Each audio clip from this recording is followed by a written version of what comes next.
Magandang araw kaibigan. Balisa ka ba o nag-aalala sa anumang kadahilanan ngayon?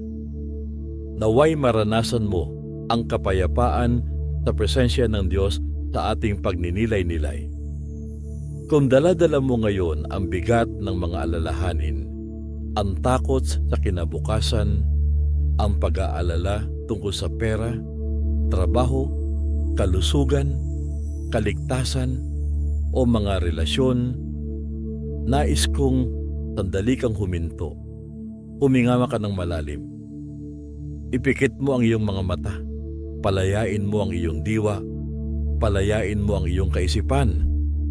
Mula sa anumang uri ng mga pagsubok, problema, alalahanin, takot o pangamba. Pakinggan mo ang mga salitang ito. Mga salitang magpapaalala sa iyo ng katotohanan ng Diyos. Hindi ka nilikha ng Diyos upang mamuhay sa walang katapusang pag-aalala. Hindi niya nais na ang iyong isip ay bihag ng takot. Nais niya na mamuhay ka sa kapayapaan, katiyakan, at pagtitiwala sa Kanya. Manatili kang payapa sa Kanyang presensya. Ikaw ay nasa presensya ng Diyos. Ang Diyos na lumalang sa kalawakan, ang Diyos na may hawak ng bawat bituin, ang Diyos na nakakaalam ng iyong pangalan, ang Diyos na nakakaalam ng bawat luha, bawat takot, bawat pangamba.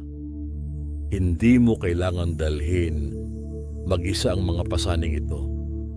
Pakinggan mo ang mga salita ni Jesus sa Mateo 6:31 hanggang 34. Kaya't huwag kayong mag-alala na baka kayo kapusin sa pagkain, inumin o damit.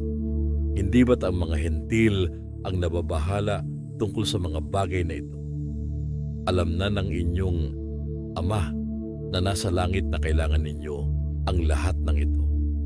Ngunit higit sa lahat ay bigyang halaga ninyo ang kaharian ng Diyos at ang pamumuhay ng ayon sa Kanyang kalooban, at ibibigay niya sa inyo ang lahat ng mga bagay na ito. Kaya nga, huwag ninyong alalahanin ang bukas, sapagkat ang bukas ang mag-aalala sa sarili niya. Sapat na ang inyong mga suliranin sa bawat araw. Kaibigan, bakit ayaw ni Jesus na mag-alala ka? Dahil alam niya na ang pag-aalala ay hindi nakakadagdag ng biyaya. Hindi nito napapahaba ang buhay. Hindi nito nalulutas ang problema. Ngunit ang pagtitiwala sa Diyos ay nagbubukas ng iyong puso upang maranasan ang Kanyang kapayapaan, paggabay. Marahil iniisip mo kung paano mababayaran ang mga gastusin. Marahil ikaw ay may mga utang.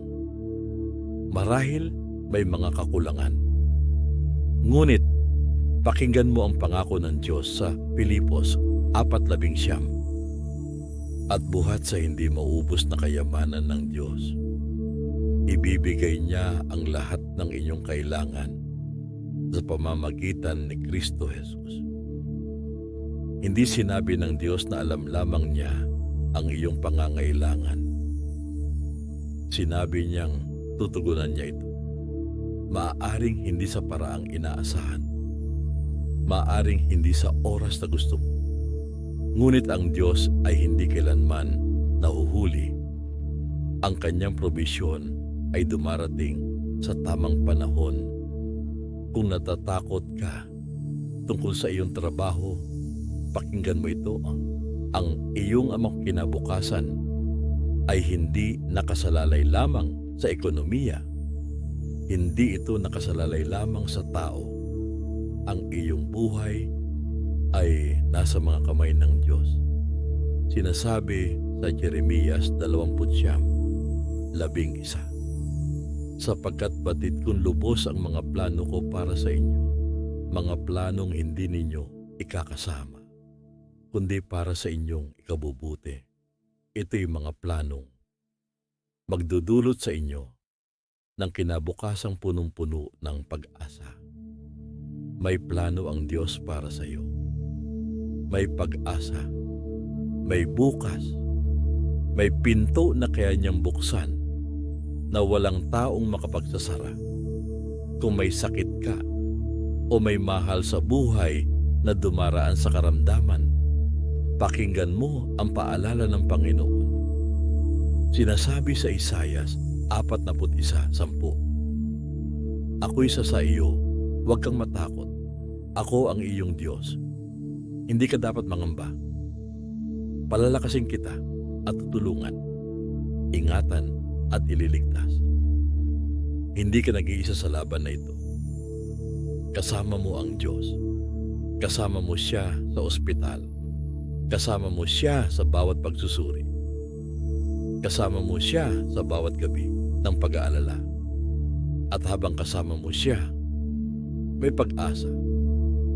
May mga tao na natatatakot sa mga maaaring mangyari. Takot sa sakuna. Takot sa pagkawala. Takot sa hindi alam. Ngunit sinasabi sa awit 121, 7-8, si Yahweh ang siyang sa iyo'y mag-iingat sa mga panganib ikay ililigtas. Si Yahweh ang siyang sa iyo'y mag-iingat saan man naroon ikay ingatan. Di ka maano kahit na kailan. Ang Diyos ay hindi natutulog. Hindi siya nagbabakasyon. Hindi siya nawawala. Habang ikaw ay nagpapahinga, siya ay nagbabantay. Kung ang puso mo ay sugatan dahil sa relasyon, pakinggan mo ito. Ang pag-ibig ng Diyos ay hindi nagkukulang. Hindi ito nawawala. Hindi ito nagbabago. Sinasabi sa Roma 8:38-39, sapagkat natitiyak kong walang makapaghiwalay sa atin sa kanyang pag-ibig, kahit ang kamatayan o ang buhay, ang mga anghel o ang mga pamunuan, at ang mga kapangyarihan, ang kasalukuyan o ang hinaharap, ang kataasan o ang kalaliman o alinmang nilalang ay hindi makapaghihiwalay sa atin. Sa pag-ibig ng Diyos na ipinagkaloob sa atin sa pamamagitan ni Kristo Jesus na ating Panginoon. Maaring iwan ka ng tao. Maaring hindi ka maunawaan ng iba. Ngunit hindi ka iiwan ng Diyos. Manatili ka lamang sa kanyang presensya. Huminga ng malalim. Huminga ng dahan-dahan. Pakinggan mo ang sinasabi sa Filipos 4:6-7. Huwag kayong mabalisa tungkol sa anumang bagay.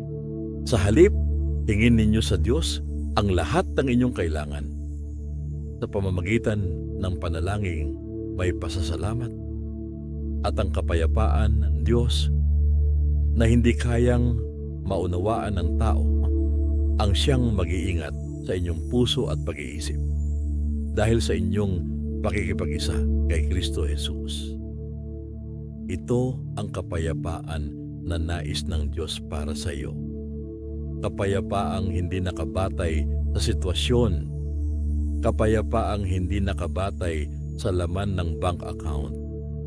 Kapayapaang hindi nakabatay sa resulta ng pagsusuri. Kapayapaang nanggagaling mismo sa presensya ng Diyos. Sa sandaling ito, isipin mong inilalapag mo sa paanan ng Panginoon ang lahat ng iyong dinadala, ang iyong takot, ang iyong pagod, ang iyong pangamba, ang iyong mga tanong. At habang inilalapag mo ang mga ito, tanggapin mo ang katotohanang kasama mo ang Ama sa langit. Hindi ka pababayaan ng Ama sa langit. May magandang plano ang Ama para sa iyo. Sapat ang biyaya ng Ama para sa iyo. Hayaan mong bumaon sa iyong puso ang katotohanan ito. Ang Diyos ay mabuti. Ang Diyos ay tapat. Ang Diyos ay makapangyarihan. at ang Diyos ay kumikilos kahit hindi mo pa nakikita.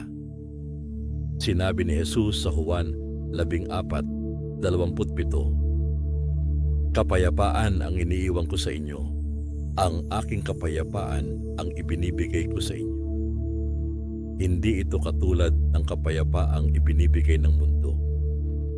Huwag mabagabag ang inyong kalooban at huwag kayong matakot. Tanggapin mo ang kapayapaan ni Jesus. Huwag kang mabagabag. Huwag kang matakot." Nasasaad sa unang Pedro 5:6-7. Kaya nga, pasakop kayo sa kapangyarihan ng Diyos at dadakilain niya kayo pagdating ng takdang panahon. Ipagkatiwala ninyo sa Kanya ang inyong mga alalahanin sa buhay, sapagkat Siya ay nagmamalasakit sa inyo. Oo, ipagkatiwala mo. Ipagkatiwala mo ang lahat ng bumabagabag sa iyo. Isuko mo sa Kanya ang lahat ng iyong alalahanin. Bitiwan mo ang iyong mga kabigatan. Magtiwala ka sa Ama. Nagmamalasakit siya sa iyo. Kung pinagpala ka ng pagninilay na ito, isulat mo sa comment section ang "Nagtitiwala ako sa Diyos." Ibahagi mo rin ang video na ito sa isang taong nangangailangan ng kapayapaan at pag-asa. Huwag kalimutang i-like ang video upang mas marami pang tao ang maabot ng mensaheng ito ng pag-asa. At kung hindi ka pa nakaka-subscribe, mag-subscribe ka na sa ating YouTube channel na Panalangin. Bago matulog, pindutin ang notification bell upang makatanggap ka ng mga susunod pang panalangin, pagninilay, at mga salita ng pampalakas loob mula sa salita ng Diyos. Tandaan mo, mahal ka ng Ama sa langit. Ikaw ay Kanyang anak. Ang gusto niya ay maranasan mo ang Kanyang kapayapaan, ang Kanyang biyaya. Hindi ka nag-iisa. Kasama mo ang Diyos. At habang kasama mo siya, may kapayapaan, may provision, may biyaya, may pag-asa. Magtiwala ka.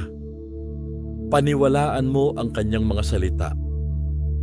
Panghawakan mo ang Kanyang mga pangako.